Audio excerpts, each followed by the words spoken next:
అంటే ఆ ఫోన్లో ఆ ఫోన్ కాల్లో ఆయన అంటున్నది ఏంటంటే నాకేమీ సంబంధం లేదు, శాంతితో నాకేం సంబంధం లేదు, బిడ్డతో నాకేం సంబంధం లేదు, నీ భార్య సంగతి నువ్వు చూసుకో. నాతో ఒకవేళ అలా అంటే ఒకవేళ సుభాష్ కనుక నేను కోర్టు ద్వారా చూసుకుంటాను. దానికి సంబంధించిన ఏమైనా ఇష్యూస్ ఉంటే, నాకు సుభాష్తో ఏమైనా ఇష్యూస్ ఉంటే నేను జ్యుడిషియరీని అప్రోచ్ అవుతాను. కాదండి, నేనేమంటున్నానంటే ఇక్కడ నేను చెప్పింది వినండి సార్. ఆ వాయిస్ ఎప్పుడు రికార్డ్ చేసుకున్నారో ఏంటో నాకు తెలీదు. ఆయన ఎందుకు అలా మాట్లాడారో నాకు తెలీదు. కాబట్టి ఒకవేళ నాకు సుభాష్తో అలాంటి ఇష్యూస్ ఏమైనా ఉంటే నేను జ్యుడిషియరీని అప్రోచ్ అవుతాను. స్టిల్ ఈ నిమిషం వరకు సుభాష్ గారు మీరు కలిసే ఉన్నారు కదండి?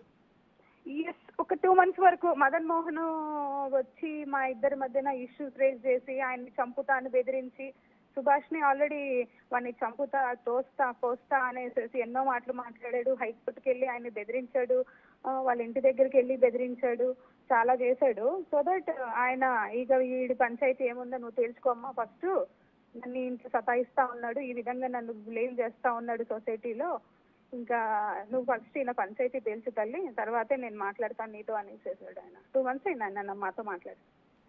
ఓకే, ఇప్పుడు యాక్చువల్లీ మీరు ట్రబుల్లో ఉన్నారండి. ఒక మహిళగా ఒంటరి పోరాటం చేస్తున్నారు. మీ మీద ఏ మహిళ మీద వేయకూడని నిందలు మీ మీద వేస్తున్నారు. ఈ టైంలో ప్రపంచంకి ఏమీ కొత్త ఏం కాదు కదా. ఆడదాని మీద నింద వేయడం అనేది ప్రపంచంకి ఏం కొత్త కాదు. మగోడు ఎన్ని చేసినా నడుస్తుంది.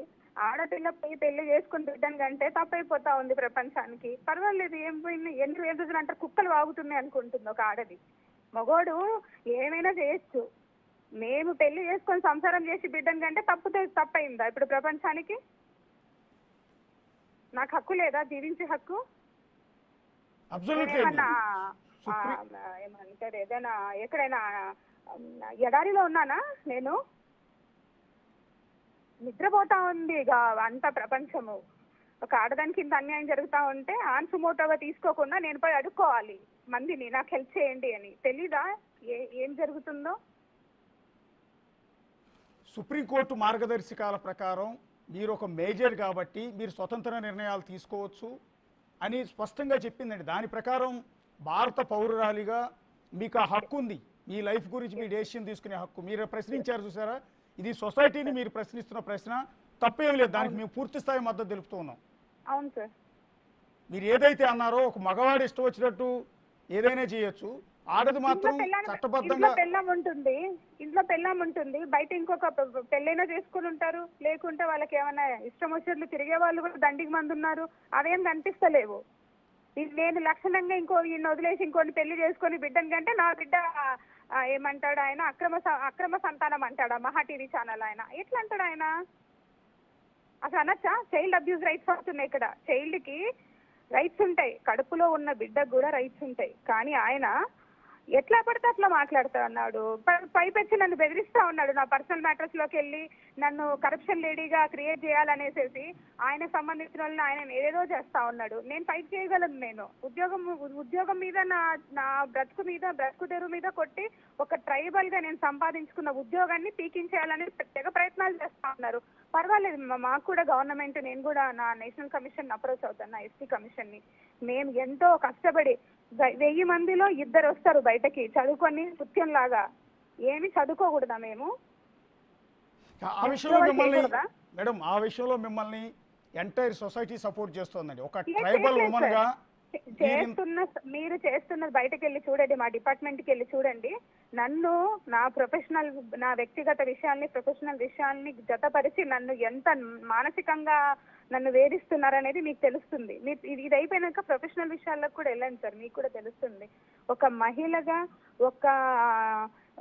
ఎక్కడో ఒక ఇంటీరియర్ ప్లేస్ లో ఉండి చదువుకొని వచ్చి ఎంతో ప్రపంచాన్ని చూసి కష్టపడి అక్కడ చదువుకునేటప్పుడే ఉద్యోగాలు చేసి మేము ప్రాక్టీస్ చేసి సీనియర్స్ దగ్గర ప్రాక్టీస్ చేసి తర్వాత ఒక ఏదో జాబ్ కొట్టి తినక ఒక చిన్న రూమ్ లో ఉండి కోచింగ్ తీసుకొని అన్ని చేసి ఉద్యోగం తెచ్చుకొని నేను ఛాలెంజింగ్ గా వర్క్ చేసిన. కింద నుంచి ఛాలెంజింగ్ గా వర్క్ చేసి నేను వస్తే ఈ రోజు నేను అది చేసిన ఇది చేసిన అంటాడు. నువ్వు సర్వే నెంబర్ తీసుకొని రా. వైజాగ్ లో ఒక్క గజం భూమి వదిలినట్టుగా ఒక సర్వే నెంబర్ తీసుకొని వచ్చి మాట్లాడాలా? బల్క్గా మాట్లాడితే ఎట్లా?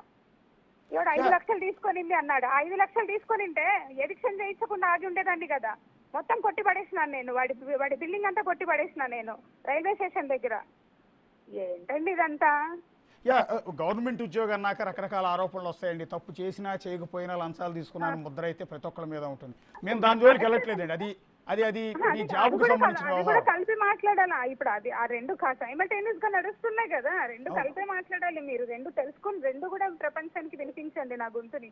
యా తప్పకుండా మేడం, తప్పకుండా అండి. ఎందుకంటే ఒక ఉమెన్ ఆఫీసర్ ని ఏ విధంగా, ఎందుకు మా డిపార్ట్మెంట్ మొత్తంలో 1000 మంది అబ్బాయిలు ఉంటే అందులో కనీసము 20 మంది అమ్మాయిలు ఉంటారు. దానికి ఆ అమ్మాయిల్ని కూడా ఇంత సతాయిస్తారా? ఏం ఉద్యోగం చేయకూడదా ఆడపిల్ల? మంచి ప్లేస్ రాకూడదా? ఛాలెంజింగ్ గా చేయకూడదా? వాళ్ళకి ఎదురుగా నిలబడుతున్నాం అనేసి ఈ విధంగా మాట్లాడతారా? ఇది ఫైట్. ఇప్పుడు నా ఫైట్ ఒకవైపు ప్రొఫెషనల్ గా, ఒకవైపు పర్సనల్ గా. ఇందులో ఈ చివరికి నేను మిగులుతానో లేదో కూడా నాకు తెలీదు. త్వరగా గుండె ఆగిపోవడం లేదు నాది. ఇంత నరకం పెడుతున్నారు నన్ను సొసైటీ. ఇంత చెత్త సొసైటీలో కూడా ఉండాల్సిన అవసరం కూడా లేదు. కాకపోతే ఏం చేస్తాం, ఇంకా వేరే బతుకు లేదు, బతకాల. బలవంతంగా చావలేను కదండి సార్ నేను. లేదు మేడం, లోకంలో మిమ్మల్ని అర్థం చేసుకునే వాళ్ళు ఉన్నారు, మిమ్మల్ని అపార్థం చేసుకునే వాళ్ళు ఉంటారు. అపార్థం చేసుకునే వాళ్ళని పక్కన పెట్టండి. ఈ రోజు మీకు అండగా నిలుస్తున్న వాళ్ళతో. అపార్థం చేసుకునే వాడికి పొద్దున లేస్తే నాకు అర్థం కాదండి. పొద్దున లేస్తే వాడి ఇంట్లో సంత సరిపోదా? ముందు చక్కగా పెళ్ళాంతో మాట్లాడి పెళ్ళాంకి ఏం కావాలో చూసుకోమనండి. కామెంట్లు చేయడం కాదు.